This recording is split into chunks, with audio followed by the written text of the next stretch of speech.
ಮಾಜಿ ಮಸಾಲ. ಎಂತ ಅಡಿಗೆಯ ರುಚಿಯಾಗೋ ರಹಸ್ಯವು 20 ರೂಪಾಯಿ. ಮೇಜರ್ ಅಪ್ಡೇಟ್ ಸಿಗ್ತಾ ಇದೆ. ವಿನಯ್ ಕುಲಕರ್ಣಿ ಅವರ ಭವಿಷ್ಯ ಇವತ್ತು ಹೈಕೋರ್ಟ್ ನಲ್ಲಿ ಅಂತ ಹೇಳ್ತಾ ಇದೀವಿ. ಎನಿವೆ ವಿನಯ್ ಕುಲಕರ್ಣಿ ಅವರಿಗೆ ಸಿಹಿ ಸುದ್ದಿ ಸಿಕ್ಕಿದೆ. ಹೈಕೋರ್ಟ್ ನಿಂದ ಜಾಮೀನು ಮಂಜೂರಾಗಿದೆ ಅನ್ನೋದ್ರ ಡೀಟೇಲ್ ಸಿಗ್ತಾ ಇದೆ. ಮಾಜಿ ಸಚಿವ ವಿನಯ್ ಕುಲಕರ್ಣಿಗೆ ಬಿಗ್ ರಿಲೀಫ್. ವಿನಯ್ ಕುಲಕರ್ಣಿಗೆ ಮಧ್ಯಂತರ ಜಾಮೀನು ಮಂಜೂರಾಗಿದೆ ಅನ್ನೋದ್ರ ಬಗ್ಗೆ ಡೀಟೇಲ್ ಸಿಗ್ತಾ ಇದೆ. ಯೋಗೀಶ್ ಗೌಡ ಕೊಲೆ ಕೇಸಲ್ಲಿ ವಿನಯ್ ಕುಲಕರ್ಣಿ ಅವರಿಗೆ ಬೇಲ್ ಸಿಕ್ಕಿದೆ. ಮಾಜಿ ಸಚಿವ ವಿನಯ್ ಕುಲಕರ್ಣಿ ಯೋಗೀಶ್ ಗೌಡ ಕೊಲೆ ಕೇಸ್ಗೆ ಸಂಬಂಧಪಟ್ಟಂತೆ ಜೀವಾವಧಿ ಶಿಕ್ಷೆಗೆ ಗುರಿಯಾಗಿ ಶಾಸಕ ಸ್ಥಾನ ಕೂಡ ರದ್ದಾಗಿ ಹೋಗ್ಬಿಡ್ತು, ಜೈಲಲ್ಲಿದ್ರು. ಹಂಗಾಗಿ ತಾತ್ಕಾಲಿಕವಾಗಿ ಜೀವಾವಧಿ ಶಿಕ್ಷೆಗೆ ತಡೆ ಕೋರಿ ಒಂದು ಅರ್ಜಿಯನ್ನ ಸಲ್ಲಿಕೆ ಮಾಡಿದ್ರು. ಅದರ ಜೊತೆಗೆ ಜಾಮೀನು ಕೋರಿ ಒಂದು ಅರ್ಜಿ ಸಲ್ಲಿಕೆ ಆಗಿತ್ತು. ಮಧ್ಯಂತರ ಜಾಮೀನು ಮಂಜೂರಾಗಿದೆ ಸದ್ಯಕ್ಕೆ ಮಾಜಿ ಸಚಿವ ವಿನಯ್ ಕುಲಕರ್ಣಿ ಅವರಿಗೆ ಅನ್ನೋದ್ರ ಬಗ್ಗೆ ಡೀಟೇಲ್ ಸಿಗ್ತಾ ಇದೆ. ಭಾವುಕರಾಗ್ಬಿಟ್ಟಿದ್ರು ಅವರು. ರಿಲೀಫ್ ಆಗಿ ಆಚೆ ಇದ್ದವರು, ನಿಮ್ಗೆಲ್ಲ ನೆನಪಿರಬಹುದು, ಈ ಬೈ ಎಲೆಕ್ಷನ್ ಆದಾಗೆಲ್ಲ ಓಡಾಡಿದ್ರು ವಿನಯ್ ಕುಲಕರ್ಣಿ ಅವರು. ಇದ್ದಕ್ಕಿದ್ದಂತೆ ಅವರನ್ನ ಮತ್ತೆ ಜೈಲಿಗೆ ಕಳಿಸಬೇಕಾದಂತಹ ಸನ್ನಿವೇಶ ಬಂದಾಗ ಬಹಳ ಭಾವುಕರಾಗ್ಬಿಟ್ರು. ಜೀವಾವಧಿ ಶಿಕ್ಷೆ ಪ್ರಕಟ ಆದಾಗ ಭಾವುಕರಾದ್ರು, ಕಣ್ಣೀರು ಹಾಕಿದ್ರು ವಿನಯ್ ಕುಲಕರ್ಣಿ ಅವರು. ಈಗ ಇದೇ ವಿಚಾರಕ್ಕೆ ಸಂಬಂಧಪಟ್ಟಂತೆ ಹೈಕೋರ್ಟ್ಗೆ ಒಂದು ಅರ್ಜಿ ಸಲ್ಲಿಕೆ ಆಗಿತ್ತು. ಜಾಮೀನು ಕೋರಿ ಅರ್ಜಿ ಸಲ್ಲಿಕೆ ಮಾಡಿದ್ರು. ಅದಕ್ಕೆ ಸಂಬಂಧಪಟ್ಟಂತೆ ಬಿಗ್ ರಿಲೀಫ್, ಮಧ್ಯಂತರ ಜಾಮೀನು ಮಂಜೂರಾಗಿದೆ ಮಾಜಿ ಸಚಿವ ವಿನಯ್ ಕುಲಕರ್ಣಿ ಅವರಿಗೆ. ಯೋಗೀಶ್ ಗೌಡ ಕೊಲೆ ಕೇಸಲ್ಲಿ ವಿನಯ್ ಕುಲಕರ್ಣಿ ಅವರಿಗೆ ಬೇಲ್ ಸಿಕ್ಕಿದೆ. ಸದ್ಯ ದೋಷಿ ಎಂಬ ತೀರ್ಪಿಗೂ ಕೂಡ ತಡೆಯಾಜ್ಞೆ ಅಂತೆ. ದೋಷಿ ಅನ್ನೋ ತೀರ್ಪಿಗೂ ಕೂಡ ತಡೆಯಾಜ್ಞೆ. ಅಲ್ಲಿಗೆ ಸದ್ಯಕ್ಕಂತೂ ಅತಿ ದೊಡ್ಡ ರಿಲೀಫ್ ಅಂತ ಭಾವಿಸಬಹುದು ವಿನಯ್ ಕುಲಕರ್ಣಿ ಅವರಿಗೆ. ಜೀವಾವಧಿ ಶಿಕ್ಷೆಗೆ ತಡೆ ಕೋರಿ ಅರ್ಜಿ, ಅದರ ಜೊತೆಗೆ ಜಾಮೀನು ಕೋರಿ ಅರ್ಜಿ ಸಲ್ಲಿಕೆ ಆಗಿತ್ತು. ಎರಡೂ ವಿಚಾರಗಳಿಗೆ ಸಂಬಂಧಪಟ್ಟಂತೆ ಕೂಡ ಹೈಕೋರ್ಟ್ ನಿಂದ ಅತಿ ದೊಡ್ಡ ರಿಲೀಫ್ ಸದ್ಯಕ್ಕೆ ವಿನಯ್ ಕುಲಕರ್ಣಿ ಅವರ ವಿಚಾರಕ್ಕೆ ಸಂಬಂಧಪಟ್ಟಂತೆ. ಅವರು ಭಾವುಕರಾಗಿರುವಂತಹ ಕ್ಷಣ ಮತ್ತು ವಿನಯ್ ಕುಲಕರ್ಣಿ ಅವರು ಕ್ಷೇತ್ರಕ್ಕೆ ಹೋಗಕ್ಕಾಗ್ಲಿಲ್ಲ. ಯೋಗೀಶ್ ಗೌಡ ಕೊಲೆ ಪ್ರಕರಣಕ್ಕೆ ಸಂಬಂಧಪಟ್ಟಂತೆ ಕ್ಷೇತ್ರಕ್ಕೆ ಇಲ್ಲಿ ತನಕ ಕಾಲ ಇಡಕ್ಕಾಗಿರ್ಲಿಲ್ಲ, ಕಾರಣ ಕೋರ್ಟ್ನ ತೀರ್ಪಿತ್ತು.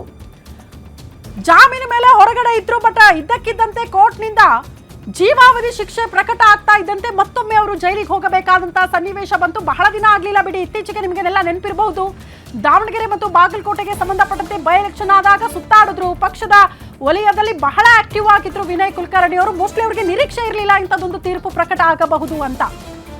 ಸೊ ಅದಕ್ಕೆ ಸಂಬಂಧಪಟ್ಟಂತೆ ತೀರ್ಪು ಪ್ರಕಟ ಆದಾಗ ಕಣ್ಣೀರಾಕಿ ಬಹಳ ಭಾವುಕರಾಕಿ ಜೈಲಿಗೆ ಹೋದಂತಹ ಸನ್ನಿವೇಶ ಬಹುತೇಕ ಅವರ ಅಭಿಮಾನಿಗಳು ಮರೆಯೋದಕ್ಕೆ ಸಾಧ್ಯ ಇಲ್ಲ ಆ ಸನ್ನಿವೇಶವನ್ನ. ಹಂಗಾಗಿ ಇದೇ ವಿಚಾರಕ್ಕೆ ಸಂಬಂಧಪಟ್ಟಂತೆ ಜೀವಾವಧಿ ಶಿಕ್ಷೆಗೂ ತಡೆಬೇಕು. ಅದ್ರ ಜೊತೆಗೆ ಜಾಮೀನು ಕೋರಿ ಒಂದು ಅರ್ಜಿ ಸಲ್ಲಿಕೆ ಮಾಡಿದ್ರು. ಹೈಕೋರ್ಟ್ ಮೆಟ್ಟಿಲು ಹತ್ತಿದ್ರು ವಿನಯ್ ಕುಲಕರ್ಣಿ ಅವರು. ಈಗ ಹೈಕೋರ್ಟ್ ನಿಂದಲೇ ಸದ್ಯಕ್ಕೆ ತಾತ್ಕಾಲಿಕ ರಿಲೀಫ್ ಅಂತಾನೂ ಭಾವಿಸಬಹುದು ವಿನಯ್ ಕುಲಕರ್ಣಿ ಅವರ ವಿಚಾರದಲ್ಲಿ. ಇದನ್ನ ಎರಡು ವಿಚಾರಗಳಿಗೆ ಈಗ ಗಮನಿಸಬೇಕು. ಒಂದು, ದೋಷಿ ಅನ್ನೋ ತೀರ್ಪಿಗೂ ತಡೆಯಾಜ್ಞೆ ಬಂದಿದೆ ಅಂತೆ, ಜೊತೆಗೆ ಮಧ್ಯಂತರ ಜಾಮೀನು ಕೂಡ ಸಿಕ್ಕಿದೆ. ಸೊ ಒಂದಷ್ಟು ಷರತ್ತುಗಳು ಸಹಜವಾಗಿ ಇದ್ದೇ ಇರುತ್ತೆ. ಬೇಲ್ ಸಿಕ್ಕಾಗ ಆ ಬೇಲ್ಗೆ ಸಂಬಂಧಪಟ್ಟಂತೆ ಷರತ್ತುಗಳು ಏನು ಅನ್ನೋದನ್ನ ಕೂಡ ಗಮನಿಸ್ತಾ ಇದ್ದೀರಿ. ಬಾಂಡ್ ಒದಗಿಸಬೇಕಾಗುತ್ತೆ, ಶ್ಯೂರಿಟಿ ಕೊಡಬೇಕಾಗುತ್ತೆ. ಇದೆಲ್ಲವನ್ನ ಕೂಡ ಕೊಟ್ಟ ಬಳಿಕ ಆದೇಶದ ಪ್ರತಿ ಜೈಲಧಿಕಾರಿಗಳನ್ನ ತಲುಪಿದ ಬಳಿಕ ಮೋಸ್ಟ್ಲಿ ಇವತ್ತು ಸಾಯಂಕಾಲದ ಹೊತ್ತಿಗೆ ವಿನಯ್ ಕುಲಕರ್ಣಿ ಅವರು ಜೈಲಿಂದ ಹೊರಗಡೆ ಬಂದರೂ ಕೂಡ ಆಶ್ಚರ್ಯ ಪಡಬೇಕಾಗಿಲ್ಲ. ಯಾಕಂದ್ರೆ ಸಮಯ ಸಖತ್ತಿದೆ, ಸಾಯಂಕಾಲದ ತನಕ ಕೂಡ ಸಮಯ ಇರುತ್ತೆ. ಆದೇಶದ ಪ್ರತಿ ಜೈಲಧಿಕಾರಿಗಳ ಕೈಗೆ ಹೋಗ್ತಾ ಇದ್ದಂತೆ ವಿನಯ್ ಕುಲಕರ್ಣಿ ಅವರು ಯಾವುದೇ ಕ್ಷಣದಲ್ಲಾದ್ರೂ ಕೂಡ ಜೈಲಿಂದ ಬಿಡುಗಡೆಯಾಗೋ ಸಾಧ್ಯತೆ ಇದೆ. ಅಲ್ಲಿಗೆ ವಿನಯ್ ಕುಲಕರ್ಣಿ ಅವರಿಗೆ ಅತಿ ದೊಡ್ಡ ರಿಲೀಫ್ ಸದ್ಯಕ್ಕೆ. ಯೋಗೀಶ್ ಗೌಡ ಕೊಲೆ ಪ್ರಕರಣಕ್ಕೆ ಸಂಬಂಧಪಟ್ಟಂತೆ ವರ್ಷಗಳಿಂದ ಕೂಡ ಕೊಲೆ ಪ್ರಕರಣ ನಡೆದುಕೊಂಡು ಬಂದು ಇತ್ತೀಚೆಗೆ ಜನಪ್ರತಿನಿಧಿಗಳ ವಿಶೇಷ ನ್ಯಾಯಾಲಯದಲ್ಲಿ ವಿನಯ್ ಕುಲಕರ್ಣಿ ಅವರಿಗೆ ಜೀವಾವಧಿ ಶಿಕ್ಷೆ ಪ್ರಕಟ ಆಗುತ್ತೆ. ಇದನ್ನ ಪ್ರಶ್ನೆ ಮಾಡಿಕೊಂಡು ಹೈಕೋರ್ಟ್ ಮೆಟ್ಟಿಲು ಹತ್ತಿದ್ರು. ದೋಷಿ ಎಂಬ ತೀರ್ಪಿಗೆ ತಡೆ ಕೋರಿ ಒಂದು ಅರ್ಜಿ ಸಲ್ಲಿಕೆ ಆಗಿತ್ತು, ಜೊತೆಗೆ ಜಾಮೀನು ಕೋರಿ ಒಂದು ಅರ್ಜಿ ಸಲ್ಲಿಕೆ ಮಾಡಿದ್ರು. ಅದಕ್ಕೆ ಸಂಬಂಧಪಟ್ಟಂತೆ ಒಂದು ಬಿಗ್ ರಿಲೀಫ್ ವಿನಯ್ ಕುಲಕರ್ಣಿ ಅವರಿಗೆ ಸಿಕ್ಕಿದೆ ಅನ್ನೋದ್ರ ಬಗ್ಗೆ ಡೀಟೇಲ್ ಸಿಗ್ತಾ ಇದೆ.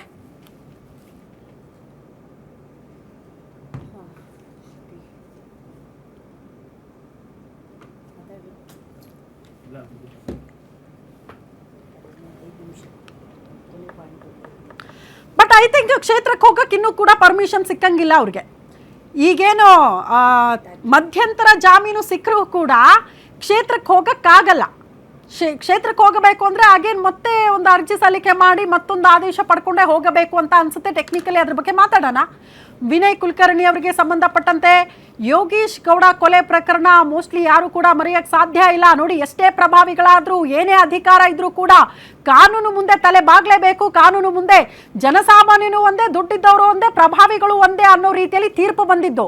ಇತ್ತೀಚೆಗೆ ವಿನಯ್ ಕುಲಕರ್ಣಿ ಅವರ ವಿಚಾರ ಇರಬಹುದು, ಅಥವಾ ದರ್ಶನ್ ಅವರ ವಿಚಾರದಲ್ಲಿ ನಾವು ಗಮನಿಸ್ತಾ ಇದ್ದೀವಿ, ಪ್ರಜ್ವಲ್ ರೇವಣ್ಣ ಅವರ ವಿಚಾರದಲ್ಲಿ ನಾವು ಗಮನಿಸ್ತಾ ಇದ್ದೀವಿ. ಹಾಗಾಗಿ ಎನಿವೆ ಈಗ ವಿನಯ್ ಕುಲಕರ್ಣಿ ಅವರು ಸಂಕಷ್ಟದ ದಿನಗಳಿಂದ ತಾತ್ಕಾಲಿಕವಾಗಿ ಆಚೆ ಬರೋದಕ್ಕೆ ಹೈಕೋರ್ಟ್ ಅಸ್ತು ಅಂದಿದೆ, ಮಧ್ಯಂತರ ಜಾಮೀನನ್ನ ಕೊಡೋ ಮೂಲಕ. ಹಾಗಾಗಿ ಇವತ್ತು ಯಾವುದೇ ಕ್ಷಣದಲ್ಲಾದರೂ ವಿನಯ್ ಕುಲಕರ್ಣಿ ಆಚೆ ಬರೋ ಸಾಧ್ಯತೆ ಇದೆ ಜೈಲಿಂದ. ಈ ಬಗ್ಗೆ ಮತ್ತಷ್ಟು ಡೀಟೇಲ್ಸ್ ಅನ್ನ ಕೊಡ್ತಾ ಹೋಗ್ತಾರೆ crime bureau head S K Manjunath ನೇರ ಸಂಪರ್ಕದಲ್ಲಿ ಜಾಯಿನ್ ಆಗ್ತಿದ್ದಾರೆ. ಮಂಜುನಾಥ್, ಮೋಸ್ಟ್ಲಿ ಬಹಳ ನಿರೀಕ್ಷೆ ಇಟ್ಕೊಂಡು ಕಾಯ್ತಾ ಇದ್ರು ವಿನಯ್ ಕುಲಕರ್ಣಿ ಅವರ ಭವಿಷ್ಯ ಇವತ್ತು ಏನಾಗಬಹುದು ಅಂತ. ಸೊ ಸದ್ಯಕ್ಕೆ ಕೋರ್ಟ್ನ ತೀರ್ಪು ಮೋಸ್ಟ್ಲಿ ಇವತ್ತೇ ಆಚೆ ಬರಬಹುದಾ ಜೈಲಿಂದ? ಜೊತೆಗೆ ಏನೆಲ್ಲ ಷರತ್ತುಗಳಿದೆ ಅಂತ ಬೇಲ್ ಕೊಟ್ಟಾಗ ಕ್ಷೇತ್ರಕ್ಕೆ ಹೋಗಬಹುದಾ? ಕ್ಷೇತ್ರಕ್ಕೆ ಹೋಗಬೇಕಾದ್ರೆ ಏನು ಮಾಡಬೇಕು ವಿನಯ್ ಕುಲಕರ್ಣಿ ಅವರು ಅಂತ?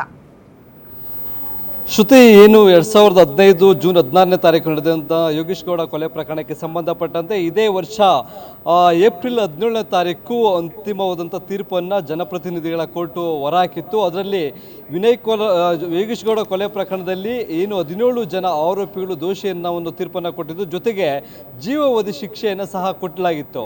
ಆ ಒಂದು ಶಿಕ್ಷೆ ಮತ್ತು ಕೋರ್ಟ್ನ ತೀರ್ಪೇನಿತ್ತು ಅದನ್ನು ಪ್ರಶ್ನಿಸಿ ಯೋಗೀಶ್ ಗೌಡ ಅವರು ಅಂದರೆ ಈ ವಿನಯ್ ಕುಲಕರ್ಣಿ ಮತ್ತು ಬಸವರಾಜ್ ಇಂಡಿ ಹಾಗೂ ಟಿಂಗ್ರಿಕರ್ ಅಂತಕ್ಕಂಥವ್ರು ಹೈಕೋರ್ಟ್ನ ಮೊರೆ ಹೋಗಿದ್ರು.